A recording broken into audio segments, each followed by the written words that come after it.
안녕하세요. JD 에듀케이션입니다. 챕터 1 쉘앤튜브 열교환기 열전달 면적 계산입니다. 우리는 지난 기초 과정에서 Q는 U, A, DT라는 공식에 대해서 배웠습니다. 드디어 우리는 심화 과정에 들어와서 이 Q는 UA, DT 공식을 활용해서 실질적으로 계산을 진행을 해 보겠습니다. 그의 챕터 1에 두 가지 소단원으로 나눠져 있습니다. 1.1 열전달 면적 계산을 위한 업무 순서입니다. 총 8단계의 업무 순서에 대해서 말씀드릴 예정이고요.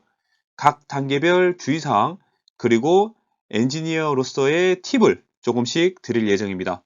그리고 1.2에서는 예시를 통해서 열교환기 한기에 대해서 실제 계산을 해볼 예정입니다.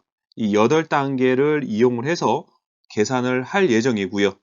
이 1.2 챕터를 통해서 우리는 완벽하게 열교환기를 설계하기 위한 8단계에 대해서 습득해 보도록 하겠습니다. 챕터 1을 통해서 우리는 총 3가지를 얻어갈 수 있습니다. 첫 번째, Q는 UADT 공식을 활용해서 열교환기에 우리가 원하는 열전달 면적 계산을 할 수 있고요. 두 번째, 8단계 업무 순서입니다. 크게는 설계 조건 확정, 열전달 면적 계산으로 나눠지고요. 8단계의 각 단계별 상세 내용, 그리고 주의사항에 대해서 확인을 하는 절차, 그리고 마지막으로 1.2 챕터를 통해서 우리는 열교환기 한기에 대해서 실제적으로 계산을 해볼 예정입니다. 이 계산을 통해서 완벽하게 열교환기 계산을 위한 8단계 업무 순서에 대해서 습득할 수 있을 것입니다. 첫 번째로 열전달 면적 계산을 위한 업무 순서입니다. 열교환기의 열전달 면적 계산을 위해서는 크게 두 가지 업무로 나눌 수 있습니다. 첫 번째는 설계 조건 확정, 열교환기 설치 목적에 따른 프로세스 유체, 그리고 유틸리티 유체에 대한 조건을 확정해 주는 절차입니다. 그리고 두 번째, 첫 번째에서 수집한 데이터를 기반으로 Q는 UADT, Q, U, DT 각 항목별 데이터를 계산하는 단계가 두 번째 단계입니다. 자, 이 8단계 업무 순서에 대해서 하나씩 말씀을 드리면 첫 번째 업무 순서는 프로세스 요구 조건을 확정을 해줍니다. 온도, 압력, 유량에 대해서 확정을 해주고요. 두 번째는 이 프로세스 유체의 히팅 or 쿨링 미디엄을 확정을 해줍니다. 우리가 열교환기의 특성에 따라서 스팀을 사용할지, 쿨링 워터를 사용할지, 칠드 워터 등을 사용할지에 대해서 확정을 해줍니다. 세 번째 업무 순서로는 프로세스 유체 온도 기준으로 해서 물성 데이터를 확보해주는 단계입니다. 이 물성 데이터를 확보해주는 팁에 대해서 말씀을 해드릴 예정이고요. 네 번째는 프로세스 유체의 전후단 프로세스 및 유체 특성을 고려해서 allowable pressure drop 및 fouling 팩터를 확정하는 방법. 다섯 번째로 우리가 Q값이죠. 힛 로드를 계산하는 방법. 여섯 번째로 총괄 열전달 계수인 U밸류를 어떤 코드에서 어떤 방식으로 우리가 확인할 수 있을지에 대해서 말씀을 드릴 예정이고요. 일곱 번째는 LMTD 계산, 마지막으로 전체적으로 모인 데이터를 기반으로 우리가 원하는 열교환기의 열전달 면적에 대해서 최종 계산하는 절차로 구성이 되어 있습니다. 자, 다음 페이지부터는 각 업무 순서별 우리가 집중해야 되는 부분 그리고 주의사항에 대해서 알아볼 수 있도록 하겠습니다. 첫 번째 업무 순서는 프로세스 요구 조건을 확정해주는 단계입니다. 우리가 열교환기를 설계를 진행하게 되면 첫 번째로 우리가 해야 되는 작업이 열교환기의 목적을 확정을 해줍니다. 이 열교환기의 목적이 히터로 쓸 것인지, 쿨러로 쓸 것인지, 아니면 베이퍼라이저로 쓸 것인지에 대해서 타입을 확정을 해줍니다. 그리고 다음으로는 프로세스 유체의 입구, 출구 온도를 확정을 해줍니다. 프로세스 유체가 냉각의 목적으로 사용이 된다면 우리가 쿨링 이후에 최종 온도를 확정을 해줍니다. 그리고 세 번째로는 프로세스 유체의 입출구 압력을 확정을 해줍니다. 이 입출구 압력을 확정할 때는 약 두 가지 케이스로 나눠볼 수 있고요. 첫 번째로는 DP죠. Differential Pressure로 인해서 다음 공정 운영에 영향을 고려를 해줍니다. 예를 들어서 우리가 머티리얼 밸런스를 충분히 지금 검토하는 과정에서 잉여의 hit소스들을 발견했다고 봅시다. 이 hit소스를 발견해서 우리는 너무 기쁩니다. 이 hit소스를 어떻게 사용을 해야 될지, 이 hit소스를 활용해서 우리가 진급을 하기 위한, 그리고 개선 제안을 통해서 굉장히 크게 회사에 기여할 수 있는 요소가 어떤 게 있는지 고려하는 것 중에 하나가 두 개의 타워가 있고요. 이 타워에서 중간에 프리히터를 설계해서 두 번째 타워에 흰 로드를 감축시키는 개선 제안을 펼칠 수 있습니다. 그런데 이 프리히터의 높은 DP로 인해서 두 번째 세컨드 타워의 생산에 영향을 미치고 최종적으로는 최종 프로덕트에 영향을 미친다면 이 개선 제안은 정말 쓸데가 없는 개선 제안으로 취급될 수밖에 없습니다. 그렇기 때문에 이 디퍼런셜 프레셔를 반드시 고려하셔서 다음 공정 그리고 최종적으로는 프로덕트에 영향을 미치는지를 반드시 고려를 해 주셔야 됩니다. 다음으로는 기존 운영 중인 라인에 희석되지 못하는 상황을 고려를 해 주셔야 됩니다. 이것도 예를 들어서 우리가 열교환기를 설계를 하다 보면 유틸리티로 쿨링 워터를 사용하는 경우가 굉장히 많습니다. 이 쿨링 워터를 사용할 때는 대부분의 엔지니어 분들이 쿨링 워터 헤더에서 CW 헤더에서 타인을 잡으셔서 우리가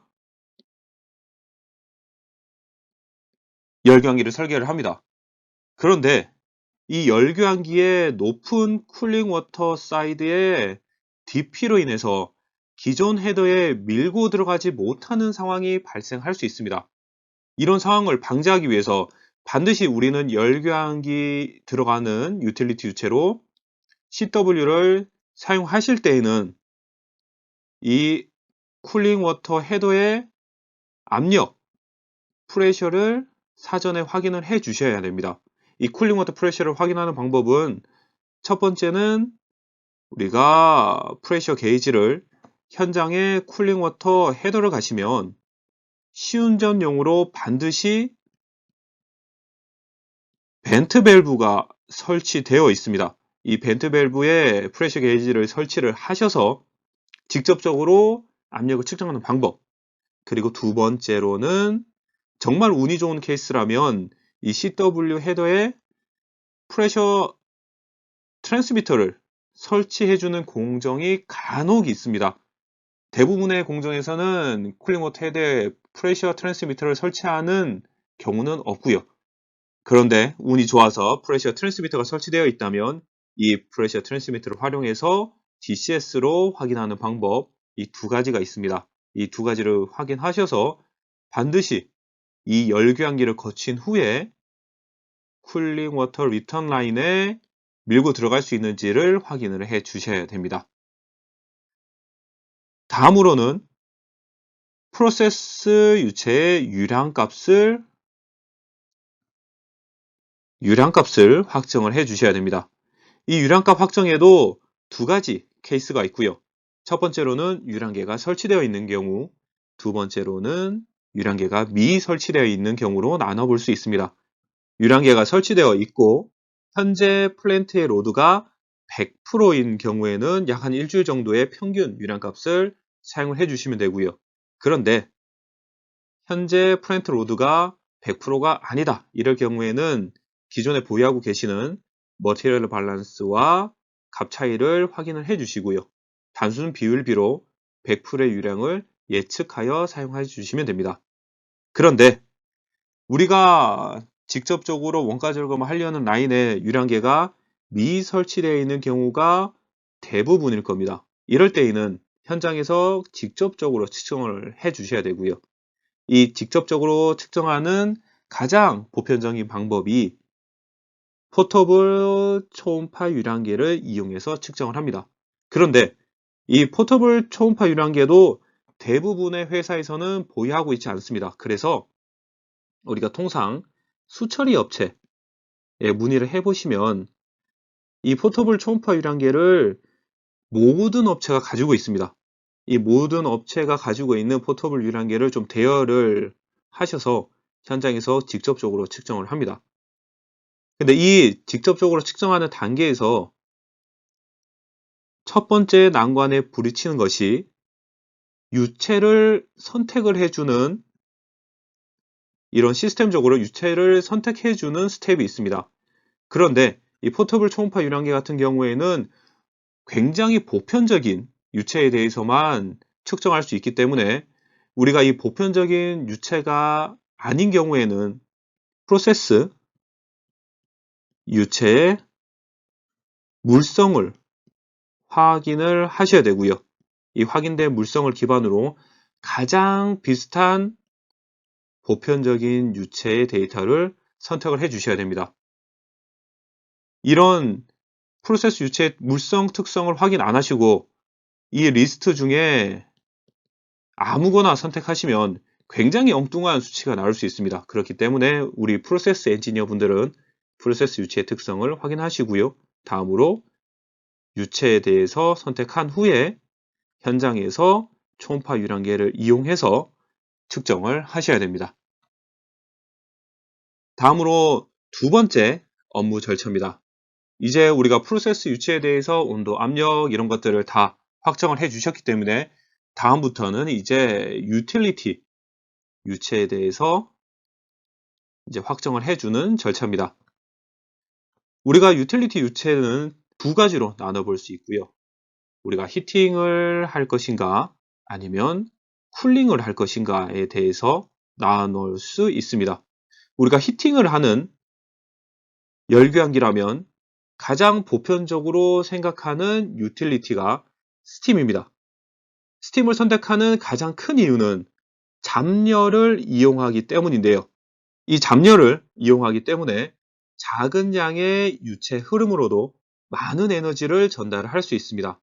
그래서 결론적으로는 좀 더 컴팩트한 열교환기를 설계할 수 있고요. 두 번째로는 이 스팀이라는 것이 압력에 따라서 온도가 결정이 되기 때문에 우리가 들어오는 스팀의 압력 컨트롤을 컨트롤 밸브 혹은 PRV죠. Pressure Regulating Valve를 이용해서 쉽게 압력 조절이 가능하고 결론적으로는 쉽게 우리가 원하는 온도를 만들어낼 수 있다는 겁니다. 그리고 세 번째로는 균일한 온도 분포를 가집니다. 이것은 예를 들어서 우리가 electrical 히팅을 하는 케이스로 예를 들어 봅니다. 일렉트리컬 히팅을 사용할 때는 시운전 시에 급격하게 온도가 올라갈 경우가 있습니다. 그런데 이 히팅 엘리먼트 쪽에 급격하게 온도가 올라가기 때문에 히팅 엘리먼트에 붙어 있는 프로세스 유체가 탄화되는 현상이 발생할 수 있습니다. 그러나 스팀 같은 경우에는 응축수의 배출만 원활하다면 이런 국부적인 가열은 일어나지 않습니다. 그렇기 때문에 이런 국부적인 가열도 방지하기 위해서 우리는 스팀을 사용을 합니다. 그리고 마지막으로 리크가 발생했을 경우에도 핫오일 등 타 유체 대비해서 작업자가 굉장히 안전하고 대처가 용이합니다. 그런데 스팀을 사용하지 못하고 핫오일 혹은 일렉트릭을 사용하는 경우가 있습니다. 이 경우는 한 가지 케이스밖에 없고요. 이 한 가지 케이스가 높은 온도가 필요할 경우에는 핫오일 혹은 일렉트릭을 사용을 합니다. 예를 들어서 케미컬 리액션에 필요한 온도가 300도 정도가 필요할 경우에는 우리가 85바지의 포화 증기가 필요합니다. 그런데 일반적인 석유화학에서는 85바지의 스팀을 만들어서 사용하는 경우가 드물죠. 그렇기 때문에 우리는 이런 높은 온도가 필요할 때에는 핫오일 혹은 일렉트릭을 사용을 하게 됩니다. 그리고 다음으로 우리가 설계하려는 열교환기가 쿨링의 목적의 열교환기라면 기본적으로 첫 번째로 고려하는 유틸리티가 쿨링 워터입니다. 이 쿨링 워터를 사용하는 첫 번째 사유는 대기와 열교환을 통해서 온도가 하강되기 때문에 이런 칠러를 사용하는 칠드 워터 대비해서 낮은 운영 비용 OPEX를 가지게 됩니다. 그리고 쿨링 워터를 설계하는 통상 설계 온도는 32도 인, 42도 아웃으로 디퍼런셜 템퍼러처가 10도씨로 설계하는 게 일반적입니다. 여담으로 이 OPEX에 대해서 좀 더 알아보겠습니다. OPEX라는 이 단어입니다. 이 OPEX가 O가 대문자, P 소문자, E가 대문자, X가 소문자로 적어주는 게 맞는 표현이고요. 이 별거 아닌 O 대문자, E 대문자 적어주는 것만으로도 이 레포트의 신뢰도가 굉장히 상승할 수 있습니다. 이거 임원분들이 겉으로 표현하진 않아도 이게 생각보다 이게 좀 꼼꼼하게 준비를 했다 이런 느낌을 받을 수 있는 이런 단어가 이 OPEX, CAPEX라는 단어, 이런 O 대문자, 이 대문자, 이 두 가지 대문자를 쓰는 것만으로도 여러분들의 레포트의 신뢰도가 굉장히 올라갈 수 있다고 생각을 합니다. 그리고 다음으로 칠드 워터입니다. 이 칠드 워터 같은 경우에는 통상적인 설계 온도는 없습니다. 우리가 공정에 필요한 온도 기준으로 온도를 설계를 하고요. 그런데 이런 칠드 워터 시스템의 냉동기 시스템의 안정적인 운영을 위해서 디퍼런셜 템퍼러처를 5도에서 6도 정도로 설정하는 것이 보편적입니다. 그렇기 때문에 쿨링 워터 대비 높은 OPEX를 가지고 있음에도 불구하고 우리가 32도 이하의 낮은 온도, 예를 들어서 5도씨 아니면 7도씨와 같은 낮은 온도가 필요할 경우에는 냉동기를 활용해서 칠드 워터를 만들고 칠드 워터를 이용하게 됩니다. 세 번째 업무 절차는 프로세스 운전 온도 기준의 물성 데이터를 확보를 하는 것입니다. 이건 우리가 열교환기 설계를 위해서 A값을 구하기 위해서도 필요하지만 향후에 데이터 시트를 작성하는데도 기입되어야 되는 사항이기 때문에 확인을 해 주셔야 되고요. 예를 들어서 현열, 잠열, 밀도, 점도 같은 데이터를 확보를 해줍니다. 지금 요건 열교환기 흰로드 계산, A값을 위한 열교환기 흰로드 계산, 그리고 이런 튜브 사이드 유체 배치 검토를 위해서 열교환기 인아웃의 물성을 확보를 해주는데요. 이 데이터 확보하는 방법은 가장 보편적이고 정확한 방법은 시뮬레이터 프로그램을 가지고 계시다면 아스펜 플러스 혹은 하이시스와 같은 시뮬레이션 프로그램을 활용하는 것이 첫 번째고요. 그런데 시뮬레이션 프로그램이 없다라고 하는 상황에서도 우리는 할 수 있는 방법이 있습니다. 지금 B쪽을 보시면 JAHM 소프트의 MPDB, Material Properties 데이터베이스의 데모 버전입니다. 무료고요. 이 데모 버전의 무료 프로그램을 다운받으시면 범용적인 유체에 대해서 이 범용적이라고 하더라도 굉장히 많은 범위의 유체에 대해서 물성 데이터를 확보를 할 수 있습니다. 그렇기 때문에 첫 번째로 시뮬레이션 프로그램을 가지고 계시면 시뮬레이션 프로그램을 활용하는 것이 당연하고요. 그런데 시뮬레이션 프로그램이 없다고 하시면 JAHM 소프트의 MPDB 다운받으셔서 확인해 보는 것도 괜찮은 방법입니다. 자, 이제 네 번째 업무 순서로 넘어가 보겠습니다. 네 번째 업무 순서는 이제 Allowable Pressure Drop 및 Fouling Factor를 확정을 해줍니다. Allowable Pressure Drop 같은 경우에는 첫 번째 업무 절차에서 진행한 후단의 압력, 타워, 베셀 등 다음 공정의 영향성을 보고 그리고 기존 운영 중인 라인에 희석되지 못하는 상황을 고려해서 우리는 Allowable Pressure Drop, DP를 확정해 줍니다. 다음으로 Fouling Factor입니다. 이 Fouling Factor를 결정해주는 방법도 두 가지로 설명드릴 수 있고요. 첫 번째는 공정 내에 동일한 프로세스에서 유사 열교환기가 있으면 그대로 사용해 주셔야 됩니다. 그대로 사용해서 파울링 팩터를 결정을 해 주셔야 되고요. 그런데 우리가 신규로 설치하려는 열교환기에 유사 열교환기가 없다라고 하시면 없을 경우에는 파울링 팩터 테이블, 지금 오른쪽에 있는 파울링 팩터 테이블을 확인하시던지 두 번째 테마입니다. 테마 테이블 4에 Fouling Resistance Value for Water and Other Fluid 이거 구글로 검색하셔서 동일하게 구글로 검색하시면 오른쪽 Fouling Factor 테이블과 같은 표가 나옵니다. 이 표를 활용하셔서 이 Fouling Factor를 확정할 수 있고요. 우리 프로세스 엔지니어가 Fouling Factor를 처음에 딱 보시면 모든 유체에 대해서 레인지 값으로 설정이 되어 있습니다. 특정 유체를 제외하고 대부분의 유체에 대해서 레인지 값으로 설정이 되어 있고요. 이 레인지 값 중에 큰 값을 선택을 해 주셔야 됩니다. 큰 값. 요 큰 값들을 선택을 해 줘야 되는 사유가 우리가 열교환기를 선택하고 그리고 개선 제한을 하는 가장 큰 이유가 회사에 이득을 주며 우리 내부적으로도 승진을 하고 그리고 나에 대해서 커리어를 올리고요.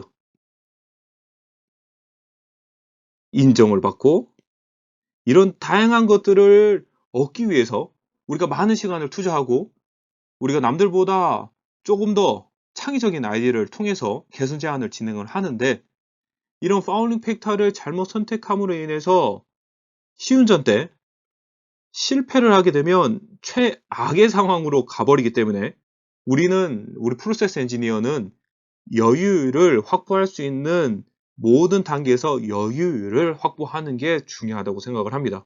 그래서 다른 것보다 이런 파울링 팩터 아니면 뒤에서 말씀드릴 총괄 열전달 계수인 U밸류의 각각에 대해서 여유를 확보를 하셔서 이런 시운전 시에 실패가 없도록 만들어 주시는 것이 우선이라고 생각을 합니다. 투자비는 약간 조금 더 올라갈 수 있습니다. 그런데 굉장히 미미하고요. 총 투자비에 대해서는 미미하기 때문에 우리 프로세스 엔지니어는 반드시 이런 여유를 확보할 수 있는 단계에서는 여유를 확보를 해 주셔야 합니다. 다음으로 지금 다섯 번째 업무 순서부터는 우리가 1단계에서 4단계까지 확보한 데이터를 기반으로 실질적으로 Q는 U, A, DT, 우리가 계산하려는 A 값, Q에 U에 DT 각 항목에 대해서 계산하는 절차입니다. 첫 번째로는 Q값입니다. 이 Q값. Q값을 보면 필수적으로 프로세스 엔지니어 분들이 진행을 해 주셔야 되는 절차가 이 Q값을 계산하는 거는 간단합니다. 그런데 이 프로세스가 들어가는 Q값 그리고 유틸리티의 Q값을 각각 계산하셔서 이 열량값의 오차가 5% 이내로 들어오는지 확인을 꼭 해주셔야 됩니다. 꼭 해주셔야 돼요. 이 프로세스 유체가 1차적으로 계산을 하고 2차적으로 유틸리티를 계산하면서 검산하는 이 단계로 거치는 검산의 단계로 볼 수도 있고요. 이런 두 개의 각각에 대해서 혹시라도 계산상 오류가 있는지 확인하는 절차이기 때문에 반드시 각각에 대해서 꼭 2번 계산을 해 주시는 것을 추천드립니다.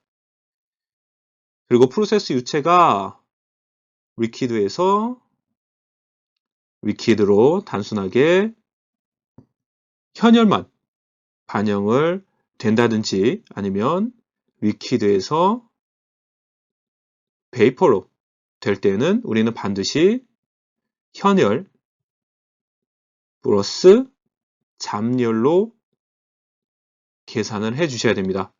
이게 지금 우리가 강좌에서 들을 때는 별게 아니라고 생각할 수도 있습니다. 그런데 제가 현장에서 많은 엔지니어 분들이 설계해 오시는 걸 보면 간혹 정말 간혹입니다. 간혹 주니어 엔지니어 분들이 스팀을 사용하셔서 열교환기를 설계를 하시는데 이 스팀을 사용함에도 불구하고 현열만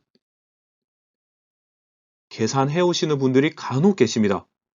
그렇기 때문에 이 스팀을 사용할 때는 반드시 우리가 이 스팀이 베이퍼에서 리퀴드로 바뀌는 잡열을 쓰겠다는 게 주 목적인데 이 잡열을 빼놓고 하시면 열교환기가 굉장히 엉뚱한 데이터가 나옵니다. 결론적으로는 스팀을 사용하실 때는 반드시 현열 플러스 잡열을 고려하셔서 계산 실수가 없게 꼭 염두에 두셔야 됩니다. 다음 6번째 업무 순서로는 총괄 열전달 계수인 U밸류를 확정을 해줍니다. 이 U밸류는 파울링 팩터와 동일하게 공정 내 열교환기, 유사 열교환기가 있으면 반드시 그대로 사용을 해주셔야 됩니다. 그대로 사용해 주시는 것이 첫 번째고요. 그런데 우리가 유사 열교환기가 또 없는 경우가 대부분입니다. 이 유사 열교환기가 없기 때문에 또 우리는 테마 코드 아니면 다음 페이지에 있는 엔지니어링 핸드북과 같은 설계 가이드 확인을 통해서 유사 값을 설정을 해 주셔야 됩니다. 테마 코드는 우리가 4.1에 Quick Estimated 라고 해서 이것도 구글에 검색하시면 굉장히 쉽게 확인을 하실 수가 있고요. 지금 앞에 보시는 두 표는 이거 엔지니어링 핸드북에서 제가 발췌를 해서 가지고 온 값입니다. 지금 첫 번째 보시면 핫, 콜드 플루이드로 나눠져 있고 워터, 워터, 스팀 워터, 라이트 오일, 워터, 가스 워터, 워터, 라이트 오르가닉스라고 되어 있습니다. 그런데 우리가 이런 파울링 팩터와 동일하게 총괄 열전달 계수인 U밸류를 볼 때도 모든 상황에서 레인지로 작성이 되어 있습니다. 이 작성된 레인지 중에 우리는 여유를 확보하기 위해서 작은 값을, 근본에는 작은 값입니다. 작은 값을 설정해 주셔서 열전달이 조금 어렵다라는 케이스로 가지고 가야 됩니다. 이 작은 값을 선택하시면 우리가 또 한 번 더 여유율을 확보를 해서 최종적으로 개선 제안에 반드시 성공할 수 있는 기초를 다지는 것이 중요합니다. 이제 7번째 업무로 넘어가 보겠습니다. 7번째 업무는 LMTD, 계산에 대한 업무고요. 우리는 5번째 업무 단계에서 확정한 콜드, 핫사이드 온도 기준으로 LMTD를 계산을 해줍니다. 그런데 현업에서 대부분 현장에 있는 열교환기가 향유, 카운터 커런트 플로우의 장점을 활용하기 위해서 우리는 향유의 흐름을 가지는 열교환기를 항상 설계를 할 겁니다. 항상 향유의 열교환기를 설계한다고 반드시 보시면 되고요. 향유의 열교환기를 설계하기 위한 LMTD 공식은 하기와 같습니다. 그리고 기초 과정에서 무료로 배포드린 이제 LMTD 그리고 열교환기 열전달 면적 A값 계산하는 엑셀 파일을 활용하시면 좀 더 쉽게 LMTD 값을 구할 수 있습니다. 마지막입니다. 마지막으로 우리는 지금까지 1에서 7단계까지 모아온 모든 데이터를 활용을 해서 이 A값을 구하게 됩니다. A값, 우리가 원하는 열전달 면적이죠. 열전달 면적 5단계, 그리고 6단계, 7단계, 5단계, 6단계, 7단계에서 얻은 이 모든 데이터를 취합해서 우리는 A값을 구해서 열교환기 설계를 마무리하게 되어 있습니다. 자, 여기까지 우리가 열교환기 설계를 하기 위해서 필요한 1에서 8단계 업무 절차에 대해서 알아봤고요. 그 다음 챕터인 1.2 예시에서는 제가 개선 제안의 상황을